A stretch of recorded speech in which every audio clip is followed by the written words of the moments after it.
राजस्थान में कुख्यात बदमाश आनंदपाल के शव को 19 दिनों के बाद आखिरकार अंतिम संस्कार नसीब हुआ। खबरें हैं कि उसकी पत्नी, मां, बच्चों समेत परिवार के कई सदस्य सीबीआई जांच की मांग से पीछे हटने को तैयार नहीं थे, जिसके चलते कई रिश्तेदारों ने डीप फ्रीजर में रखे शव का आखिरकार कल अंतिम संस्कार कर दिया। दरअसल राजस्थान के मानवाधिकार आयोग ने शव के अंतिम संस्कार को लेकर कल दखल दिया था, आदेश दिया था कि 19 दिनों से रखे शव का अंतिम संस्कार किया जाए।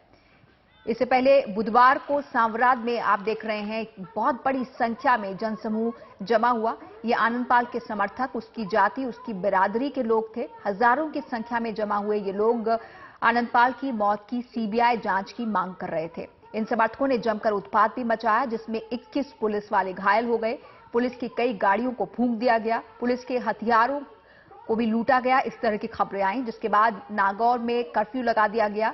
बीकानेर, चूरू समेत 4 जिलों में इंटरनेट सेवाएं बंद करनी पड़ी। 24 जून को मुठभेड़ में इनामी गैंगस्टर आनंदपाल की मौत हो गई थी। इस पर ज्यादा जानकारी लेते हैं अपनी संवाददाता हर्षा कुमारी सिंह से, जो कि फोन लाइन पर हैं। हर्षा, किन हालात में यहां पर अंतिम संस्कार किया गया आनंदपाल का? आखिरकार 20वें दिन ये खबर आई है और क्या उसका परिवार इसमें शामिल हुआ? देखिए, जो सबसे बड़ी चुनौती सरकार के लिए थी वो ये थी कि आनंदपाल का जो शव लेके परिवार बैठा था और बार बार सीबीआई जांच की मांग कर रहा था, उसको लेकर लोग भी एक तरह से लामबंद हो रहे थे। तो जब पूरी हिंसा की घटना हुई, उसके बाद में कर्फ्यू लगाने के बाद में और पूरे गांव को कॉर्डन ऑफ करने के बाद में स्टेट ह्यूमन राइट्स कमीशन का नोटिस आया था। वो उन्होंने जाके चस्पा कराया था आनंदपाल के घर पे, क्योंकि फैमिली वालों ने नोटिस एक्सेप्ट करने से इनकार कर दिया था। और स्टेट ह्यूमन राइट्स कमीशन के नोटिस में ये था कि 24 घंटे के अंदर अंदर उनको अंतिम संस्कार करना है और अगर परिवार नहीं करता है तो सरकार कर सकती है। अब कल करीब 6:30 बजे के बाद भारी पुलिस बल की मौजूदगी में अंतिम संस्कार किया गया। उसमें जो परिवार की महिलाएं थी वो शामिल नहीं हुई, क्योंकि यहाँ पर जो रिवाज है उसके हिसाब से महिलाएं नहीं आती हैं। लेकिन पुलिस के मुताबिक वहाँ पर उनके जो मामा का बेटा था उसने उसकी चिता को आग लगाई और कुछ उसके दूसरे जो रिश्तेदार थे, जो मेल रिलेटिव थे, वो वहां पर अंतिम संस्कार में शामिल हुए। पुलिस ने ये भी अनाउंस किया था गांव में कि जिसको भी आना है, जो लोग आना चाहते हैं वो सब अंतिम संस्कार में आ सकते हैं। तो हम ये जरूर कह सकते हैं कि भारी पुलिस बल के मौजूदगी में आनंदपाल का संस्कार हुआ है।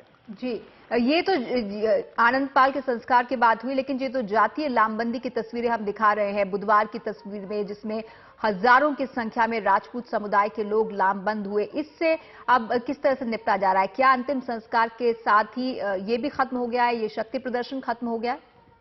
देखिए, जो शक्ति प्रदर्शन उस दिन हुआ था वो तो क्योंकि कर्फ्यू लगा दिया गया, वहां पर लोग इकट्ठा नहीं हो सकते हैं। लेकिन अभी भी पुलिस पूरी एहतियात बरत रही है, क्योंकि अभी भी वहां पे कर्फ्यू में ढील नहीं दी गई है। अभी भी सेक्शन 144 नागौर ये जो जिला है इसका और गांव जो है सावराज, वहां पर अभी भी सेक्शन 144 लागू है। अभी भी इंटरनेट सेवाएं बंद है। वहां पर सोशल मीडिया, व्हाट्सएप नहीं चल रहा है बिल्कुल भी। तो ये अभी भी मतलब एक तरह से इसमें यहाँ पर ढिलाई नहीं देना चाहते हैं, क्योंकि लोग वापस लामबंद हो सकते हैं। इश्यू सेंसिटिव है। अगर परिवार कुछ और आगे आगे कुछ बयान करता है